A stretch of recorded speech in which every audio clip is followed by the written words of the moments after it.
जय हिंद दोस्तों। आप देख रहे हैं मीरा भाईंदर डायरी। आज हम फिर से एक बार काशी गांव में मौजूद हैं। जैसा कि आप सब जानते हैं कि अगस्त 2021 में काशी गांव में जो है कि मीरा भाईंदर महानगर पालिका की ओर से एक बहुत बड़े तोड़क कार्रवाई को अंजाम दिया गया था, जिसमें करीबन 300 से भी अधिक झोपड़े जो है कि तोड़ दिए गए थे। तो उसी लड़ाई को लेकर होप फाउंडेशन के फाउंडर और अध्यक्ष साहिल मिश्रा जी ने एक नई शुरुआत की है 26 जनवरी से। क्योंकि हमें जानकारी इन्होंने दी कि यहाँ पे जय भीम पुनर्वसन समिति नाम का कोई संस्था इन्होंने बनाया है, जिसके माध्यम से वो उनकी लड़ाई को आगे लेके जाना चाहते हैं और उनको न्याय दिलाना चाहते हैं। तो आइए साहिल जी से जानते हैं कि उस संस्था का, उस समिति का मकसद क्या है, उद्देश्य क्या है, किस लिए उन्होंने इस संस्था का निर्माण किया है। साहिल जी, इसके बारे में थोड़ा विस्तार से बताइए। जी सबसे पहले जय हिंद सारे व्यूअर्स को। एक्चुअली ये भीमनगर का मामला मेरे पास कुछ अगस्त में ही आया था, जब भी थोड़ा कार्रवाई हुई थी। मैं उस समय वहाँ पे गया भी था, मैंने वहाँ के मौजूदा हालात को देखे भी थे, लेकिन मामला इतना गर्म था कि हमने इसमें एंट्री करने की सोची नहीं। अभी कुछ 1 हफ्ते 10 दिन पहले हमारी संस्था की काशी मीरा मंडल की सचिव अस्मिता कदम जी ने बताया कि सर, एक तो गरीबों के झोपड़े तोड़े गए, जो उन्होंने अपनी पूरी ज़िंदगी की जमा पूँजी क इकट्ठा करके खरीदे हुए थे, और घर तोड़ के उनको बेघर किया गया, उनको रास्ते पे लाया गया। और उसके ऊपर से उनके ऊपर जुल्म ये किया जा रहा है कि महिलाओं के ऊपर एफआईआर किया गया है, और उनके ऊपर केस, जो धाराएँ लगाई गई हैं ट्रेसपास का, उसमें उनकी गिरफ्तारी भी हो सकती है। तो मुझे समझ में नहीं आता है कि महानगर पालिका अगर कहीं तोड़क कार्रवाई करने गई है, वहाँ पे किसी का घर है, ज़िंदगी भर की कम जमा पूँजी से जिस बंदे ने, गरीबों ने अब घर खरीदे हैं, उनका घर टूट रहा है, तो प्रशासन से कुछ तो नोक-झोंक होएगी। उस नोक-झोंक के बदले में उनके ऊपर ट्रेसपास का केस करना, ये कौन-सी मानवता है, कौन-सी सहिष्णुता है? तो इसलिए हमने 26 जनवरी के दिन हमारी संस्था होप फाउंडेशन की तरफ से एक समिति की घोषणा की, एक समिति का गठन किया, भीमनगर पुनर्वसन समिति, जिसमें हमारा लक्ष्य रहेगा उन महिलाओं के ऊपर, उन बेकसूरों के ऊपर से सबसे पहले तो एफआईआर को हटवाना, और दूसरी हमारी लड़ाई उनके साथ रहेगी, उनके घरों को दिलाना, उनको न्याय दिलाना। घर मिले ना मिले, लेकिन हम हमारी लड़ाई लड़ेंगे। उसके लिए हमें मंत्रालय तक जाना हो, हमें मुख्यमंत्री तक जाना हो, हम जाएँगे, हम हाई कोर्ट तक भी लास्ट में जाएँगे, लेकिन हम उनके लिए मेहनत करेंगे। अस्मिता जी, मुझे याद है कि इसी एफआईआर को लेकर हमने एक कार्यक्रम किया था, जहाँ पे कि महिलाओं ने बताया था कि उनका नाम पूछकर और गलत तरीके से उनके ऊपर एफआईआर दाखिल की गई थी। आप क्या कहना चाहेंगे, अब जो एक नई शुरुआत साहिल जी के माध्यम से होने जा रही है, तो उसमें आपकी क्या भूमिका होगी? मेरी तो ठाम भूमिका है कि गरीबों को लूटा गया है। स्टार्टिंग से ही मैं इन चीज़ों के पीछे पड़ी हुई हूँ। बहुत जगह पे गई, एमएलए बोलो, कमिश्नर ऑफिस बोलो, जहाँ-जहाँ मैं जाना पड़ा मैं वहाँ तक लोगों को लेके गई, लेकिन रिजल्ट नहीं आ रहा। तो मुझे एक लगा कि जो लोगों के ऊपर एफआईआर हुआ है, जो हम लोग ने किया था प्रोग्राम, उस बात को कम से कम रोक सकते थे। जो गरीब लोग हैं उनको बचाना हमारा काम है, हमारे होप फाउंडेशन की तरफ से कि हम हर बार लोगों को हेल्प करते हैं, तो ये तो रोकना ज़रूरी है।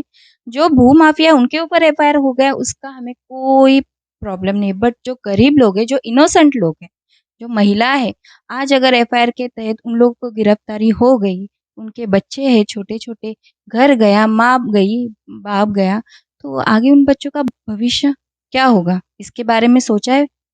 हमारी बस यही माँग रहेगी कि कम से कम जो इनोसेंट लोग हैं, उनके ऊपर की एफआईआर रद्द की जाए। साहिल जी, मुझे याद है कि हमने जब इस कार्यक्रम को बनाया था, काशी गाँव की जो तोड़क कार्रवाई हुई थी, उसको लेकर जब हमने पहली बार इस खबर को दिखाया था, तो हमने बताया था कि कैसे बारिश के समय पे, कोरोना के समय पे इनको बेघर किया गया। तो अब जब इनकी लड़ाई को आप आगे लेके जाना चाहते हैं, तो इसके लिए सबसे पहला कदम आप क्या उठाएँगे? क्या किया आपने या क्या करने जाने वाले हैं?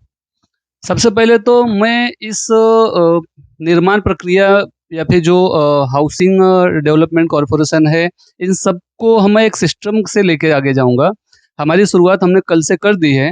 कल हमने हमारे माननीय गृह निर्माण मंत्री श्री जितेंद्र आव्हाड जी से मुलाकात की। उन्हें, उनके सामने हमने हमारा ज्ञापन सौंपा। हमारे जो भी पीड़िता हैं, उनको साथ में लेके मैं गया था माननीय मंत्री जी के पास। मंत्री जी ने हमारे सामने प्रभाग अधिकारी स्वप्निल सावंत को फटकार लगाई है। उनको बोला कि आपने अगर घर तोड़ कार्रवाई करने गए थे, तो आपने क्या 15 दिन पहले उनको नोटिस दिया? आप मंत्री जी ने जिस तरीके से स्वप्निल सावंत से बात किया या स्वप्निल सावंत साहब ने जिस तरीके से उनको जवाब दिया है, इसका सीधा-सीधा अर्थ ये निकलता है कि महानगर पालिका ने कहीं न कहीं ये कार्रवाई जल्दीबाजी में या किसी किसी के प्रभाव में, चाहे वो बिल्डर हो, भूमाफिया हो, माननीय नेताजी हो, नगर सेवक हो, किसी के प्रभाव में आके उन्होंने जल्दी-जल्दी थोड़ा कार्रवाई की है। और इसमें उनका कुछ न कुछ स्वार्थ तो ज़रूर निहित है। कल मंत्री जी ने पूरी मीडिया के सामने उनको फटकार लगाई है। उनको ये बोला है कि आपने अगर उनको बिना नोटिस दिए घर तोड़ा है, तो अभी आप उनको वहाँ पे रहने दीजिए। जब तक उनके पुनर्वसन की व्यवस्था नहीं हो जाती है, तब तक वो उस जगह पे रहेंगे। तो ये लड़ाई शुरुआत तो हो चुकी है 26 जनवरी से, जैसा हमने बताया। कल माननीय मंत्री जी से मुलाकात हुई। अब इसके बाद हमारा अगला स्टेप है, हम डीसीपी साहब से मिलने वाले हैं। अब उसके बाद हम हमारे कमिश्नर साहब से सदानंद दाते जी से मिलने वाले हैं। हमारा पहला टारगेट है महिलाओं के ऊपर से या निर्दोष व्यक्तियों के ऊपर से, रहवासियों के ऊपर से एफआईआर हटवाना। उसके बाद फिर घर की तैयारी हम अगले स्टेप में स्टार्ट करेंगे। तो कहीं न कहीं ये लड़ाई तो लंबी चलने वाली है। ऑलरेडी 4 से 5 महीना हो चुका है। अभी भी वो बेघर है। तो आपने कहीं न कहीं उनको एक आश्वासन तो दिया है कि हम भले इसमें क्या रिज़ल्ट आएगा हमें नहीं पता, लेकिन हम आपके साथ हैं। हम इस संघर्ष को आगे लेकर जाएँगे, चाहे आपको कहीं तक भी जाना पड़े। तो जैसे कि आपने कल एक शुरुआत की, आभार साहब से आपने जो है कि अपनी दरख्वास्त उनके सामने रखी, अपनी बातों से उनको अवगत कराया और हमने भी आपके फ़ेसबुक के माध्यम से ही देखा कि कैसे उन्होंने फटकार भी लगाई वहाँ पे। उन्होंने कहा जब तक चाबी नहीं मिल जाती उनको, तब तक उनको आप हटा नहीं सकते। और अभी ये 15-16 महिलाओं का लोगों का उस पे एफआईआर काशीनगर चौकी में हुआ है। एफआईआर किया कि किस का मामला है? किसने की है? स्वप्निल सावंत ने किया है, महानगर पालिका अधिकारी, प्रभाग अधिकारी।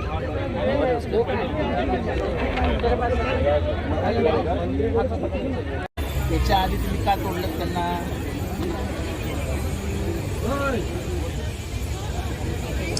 अहो तुम्ही त्यांना नोटीस दिली का? 268 अन्वये नोटीस द्यावी लागते. 15 दिवसात कागदपत्र हजर करा म्हणून. मग एका राज्य काय हिटलर आहे का गेला बुडवलं चालवला रणगाडात. मग तुम्ही कसं तोडलं, कसं त्याचं उत्तर द्या मला. On what ground? On what ground तुम्ही तोडलं? तुम्ही कागदपत्र मागवण्याचा कायदेशीर जो तरतूद आहे, इथे कायद्याचं राज्य आहे. आयुक्त म्हणेल तसं चालणार नाही. तुम्हाला नोटिसेस द्याव्या लागतील, त्यांच्या कागदपत्र तपासावं लागेल.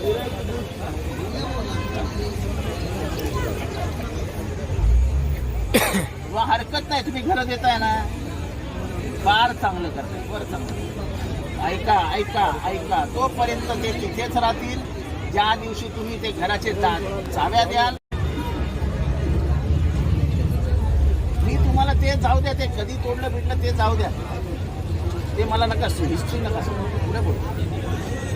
तो आगे जो है, हो सकता है कि आपको कोर्ट में भी जाना पड़े, तो उसकी भी तैयारी है आपकी? पूरी तैयारी है। मेरे लीगल टीम से भी मेरी बातचीत हो गई है। मेरी लीगल टीम ने मुझे पूरा आश्वासन दिया है कि हम होप फाउंडेशन के लिए किसी भी जनहित काम में बिना 1 रुपया अपना फीस लिए मेहनत करेंगे। आपको जो भी खर्चे लगेंगे वही आपको केवल पे करना है। तो हमारी पूरी तैयारी है। इसके लिए हमें हाई कोर्ट जाना है, हम हाई कोर्ट जाएंगे। हमें मंत्रालय जाना है, हम मंत्रालय जाएंगे। लेकिन हम इतनी आसानी से छोड़ने वाले नहीं हैं। उसका सीधा-सीधा रीज़न एक ही है।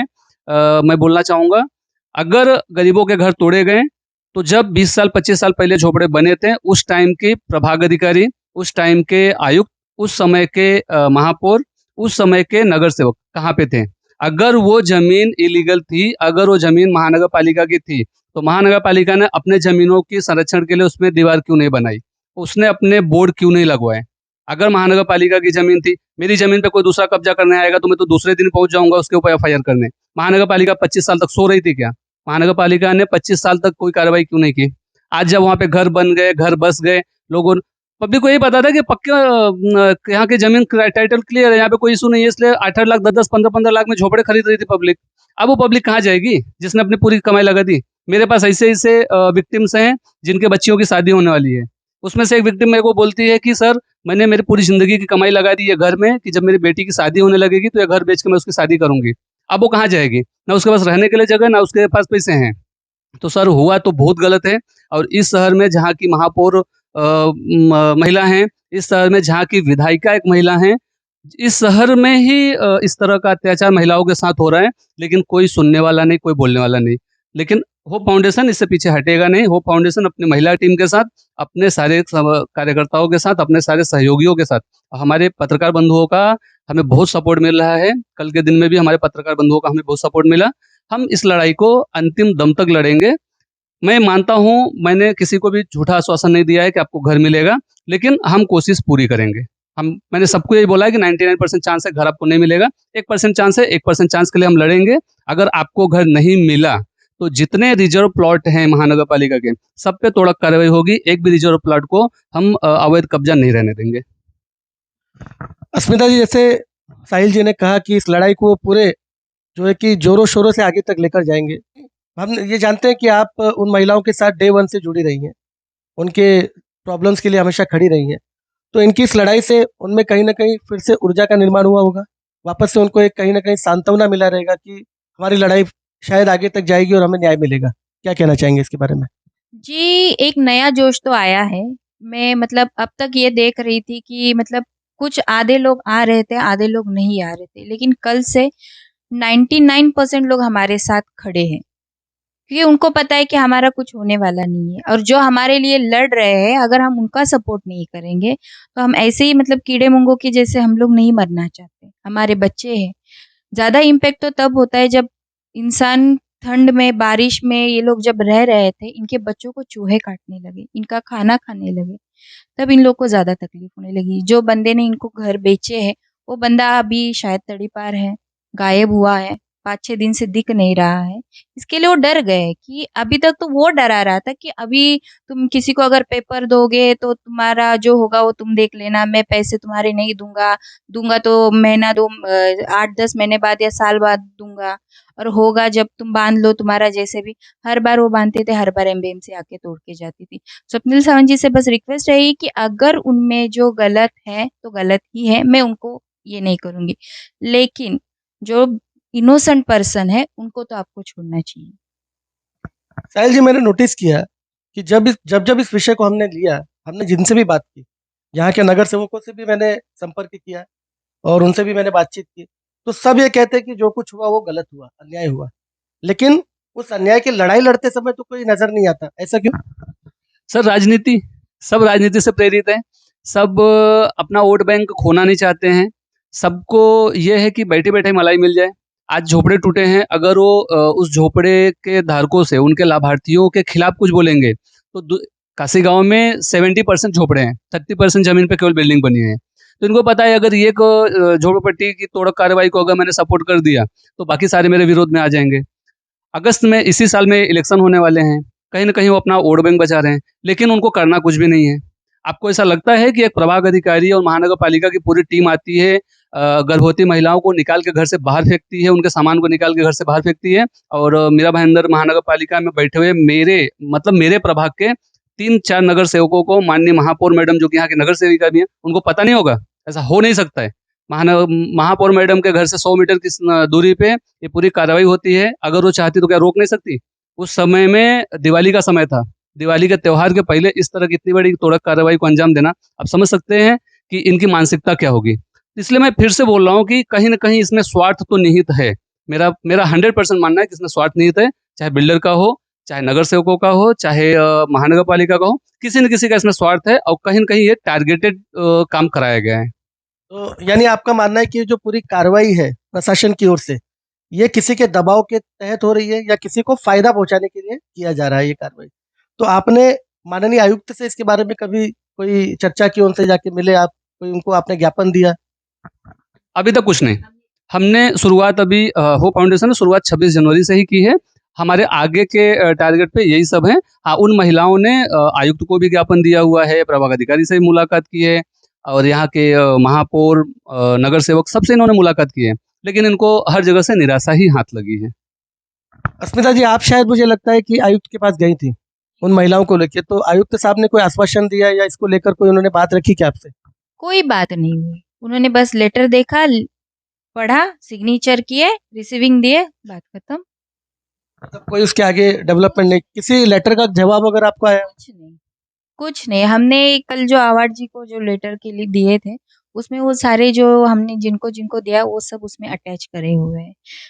मैं एक कहना इसमें और चाहूँगी कि एक है वॉल कंपाउंड क्यों नहीं बांधा, दूसरी बात बोर्ड क्यों नहीं लगा, तीसरी बात अगर वो गवर्नमेंट की जगह थी, इनलीगल वहां पे लोग रह रहे हैं, तो घर पट्टी क्यों दी?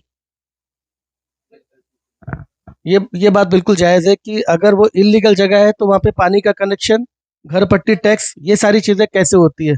यानी पालिका को अगर कहीं से इनकम हो रहा है, कहीं से अगर उनको इनकम जनरेट होता है तो वो जो है कि वो पैसा लेते रहेंगी, लेकिन जब किसी को, बड़े बिल्डर को फ़ायदा पहुँचाना हो या किसी को फ़ायदा पहुँचाना हो, तब उसको इल्लीगल बोल के उसके ऊपर कार्रवाई करती इसमें है। दूसरी बात और एक मैं कहना चाहूंगी, ये लोग कहते हैं कि हमने रेंट पे वो जगह दी थी।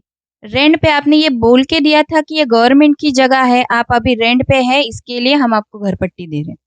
ये आपको बोलना चाहिए था।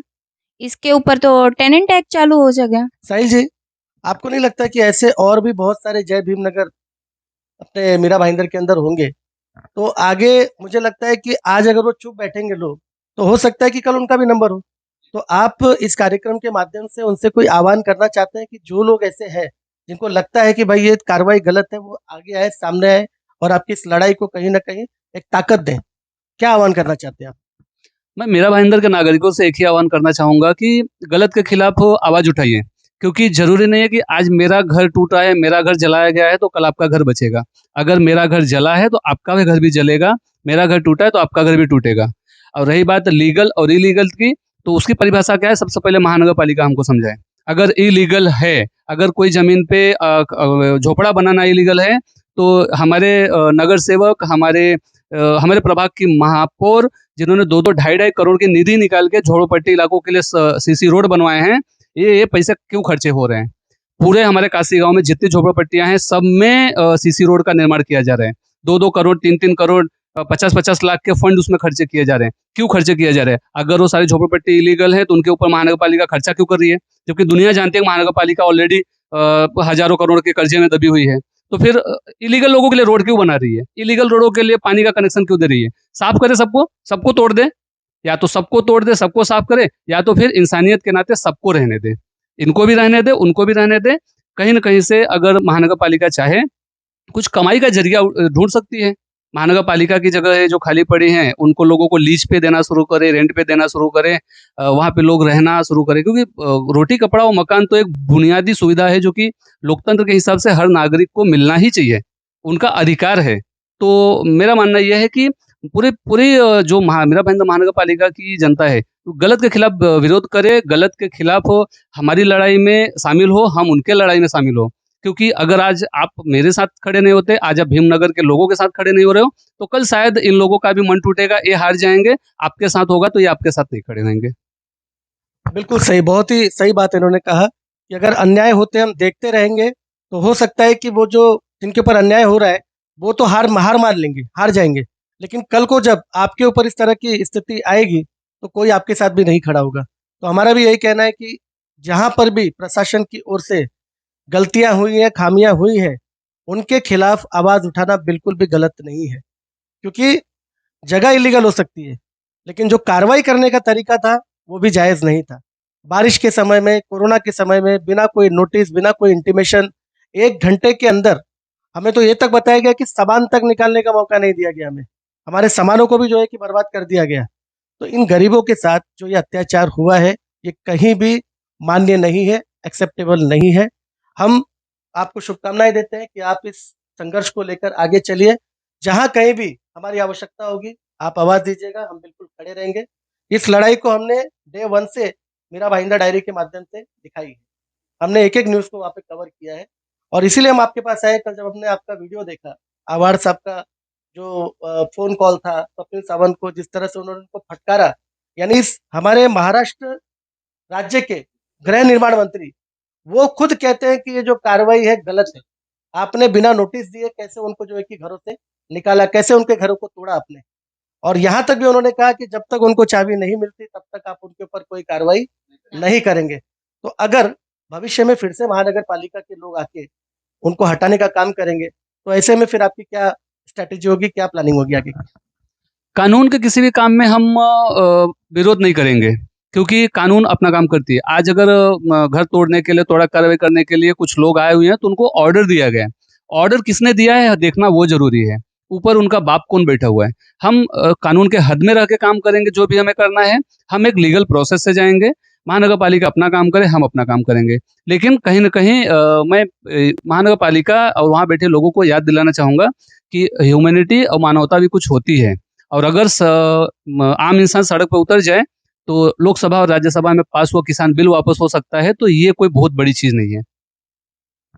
आपने जब आवार साहब से बात किया तो उन्होंने आपको ये कहा कि आप एक बार आके मिलिए और विस्तार से सारे पेपर वगैरह उनको दिखाइए, ऐसा कोई उन्होंने आश्वासन दिया या आपको कोई बुलावा ऐसा उनकी तरफ से?